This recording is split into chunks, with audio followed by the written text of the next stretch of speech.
السلام علیکم ویورز، اللہم صلی علی محمد وعلی Muhammad. Welcome to my channel S law learning, اور امید کرتا ہوں کہ آپ سب ویورز ٹھیک ہیں۔ آج اس ویڈیو کے ذریعے تمام لائر کمیونٹی کے ساتھ پاکستان بار کونسل کی جانب سے ایک لیٹسٹ پریس ریلیز جاری کی گئی، اسے ایکسپلین کرنا چاہوں گا۔ 19 سپتمبر 2025 کو پریس ریلیز جاری کی گئی۔ اس میں بتا دوں پاکستان بار کونسل کے vice chairman Chaudhry Tahir Nasrullah Warraich sahib اور پاکستان بار کونسل کے ایگزیکٹو کمیٹی کے چیئرمین جناب محمد یاسین آزاد نے آج Lahore high court Rawalpindi bench کے قریب جناب حسن رضا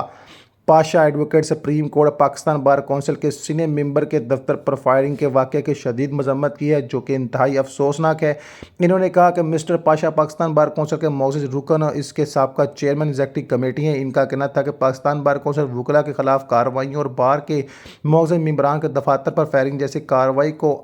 جناب اعلیٰ آنکھیں بند نہیں کر سکتی، یعنی اس کارروائی کو دیکھتے ہوئے انہوں نے مذکورہ واقعہ پر اپنے گہرے تحفظات کا اظہار کیا ہے اور آئی جی پنجاب پولیس اور صوبائی حکومتوں سے مطالبہ کیا ہے کہ learners protection act and welfare act 2023 کے متعلقہ دفعات کے تحت ایف آئی آر درج کی جائے اور ملزمان کی فوری گرفتاری کی جائے اور انہیں عبرتناک سزا دی جائے۔ انہوں نے یہ بھی مطالبہ کیا کہ پاکستان حکومت بار کونسل کے ماہر تعلیم جناب حسن رضا پاشا کو سیکورٹی فراہم کرے۔ سیکریٹری کی جانب سے تصدیق شدہ نوٹیفکیشن